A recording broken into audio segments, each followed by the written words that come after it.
Assalamu алейкум жалпыга клетчатка тууралуу сүйлөп бермекчимин. Алды менен мунун эмне экендигин жакшылап түшүнүп алалы. Клетчатка бул углевод, демек өсүмдүк продукциясы. Биз эки түрдүү азык менен тоюнабыз. Биринчиси жаныбар, экинчиси өсүмдүк.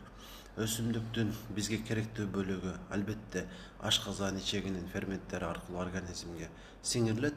Ал эми ошол биз жеген азыктын сиңирилбей ашып калган бөлүгү жоон ичегиге түшөт. Ушул бөлүгүн биз клетчатка деп айтабыз. Мунун бизге эмне пайдасы бар? Биринчи кезекте кандагы глюкозанын өлчөмүн төмөндөтүүгө салым кошот. Демек, кан диабетинен жабыркагандар үчүн клетчатканын мааниси зор.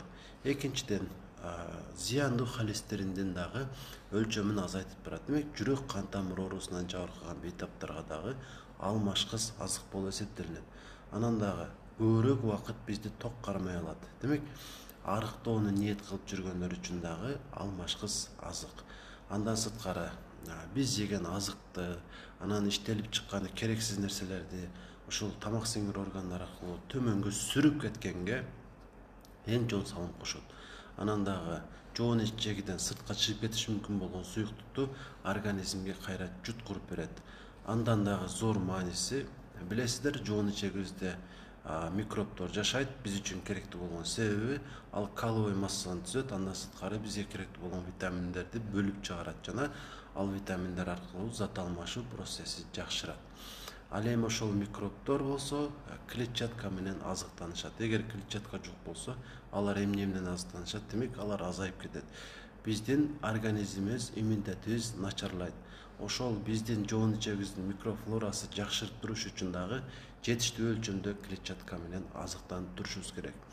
Бир адам үчүн күнүмдүк клетчатканын нормасы 20 грамм. Бул өтө аз, себеби эң кеми 1 килограмм тамак жесек, ошонун 100 граммы эчкур дегенде клетчатка болот. Анда эмне үчүн клетчатка темасы кайра козголо берет? Себеби клетчатканын сапатында маани жатат. Эки түрдүү клетчатка бар. Бул дан азыктарынан алынган клетчатка и жемиш азыктарынан алынган клетчатка. Биз үчүн керектүүсү, пайдалуусу бул жемиштерден алынган клетчатка деп түшүнсөк жакшы болот.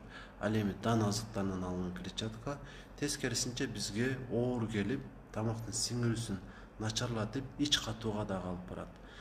Биз күнүмдүк турмушта көп учурда ушул дан азыктарынан алынган клетчатка менен тоюнуп жүрөбүз. Андыктан сиздер жемиштерден, тагыраагы мөмө жемиштер, жер жемиштер аркылуу тоюнгана аракет кылышыңыздар керек. Ошондо өйдөдө айтылган бардык жакшы нерселер болот. Анан дагы иммунитетиңиздер бекем болот и көп убакыт оорубай жакшы жашай бересиздер. Сунушум ушул.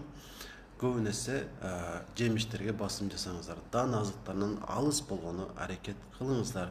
Таптакыр жебей коюш керек деген сөз жок. Болгону азайтыш керек. Анан дагы биз жеген эт дагы клетчаткага таасирин тийгизбей койбойт.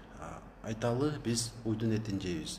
Ошол биз жеген уй чөп менен азыктанган болсо, албетте ал клетчаткага бай болуп, пайдалуу клетчаткага биздин организмибизге оң таасир этет. Ал эми ошол биз жеген уйдун эти, ошол уй дан азыктары менен азыктанган болсо, анда ал биз үчүн зыяндуу.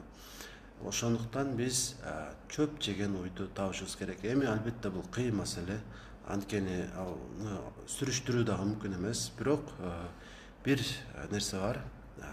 Көбүн эсе бир соода максатында, баягы пайда көрүү максатында өгүздөрдү байлашат жана аларды дан азыктары менен тоюндурушат. Ал эми уйлар болсо көбүн эсе кеңири жүрүшөт. Демек, байкаганыңыздардай байланган эмес, көчөдө жүргөн ошол уйлардын этинен көбүрөөк жеген аракет кылышыбыз керек. Ал эми өгүз ушул маселени бир аз карап койсо болчудай. Бул жеке менин оюм. Балким сизде башка бир жакшы ой пайда болоттур. Маалымат кызыктуу болду деп эсептесеңиз, сөзсүз түрдө лайк басышты унутпаңыз. Анан бир адам менен болсо дагы бөлүшүп коюңуз.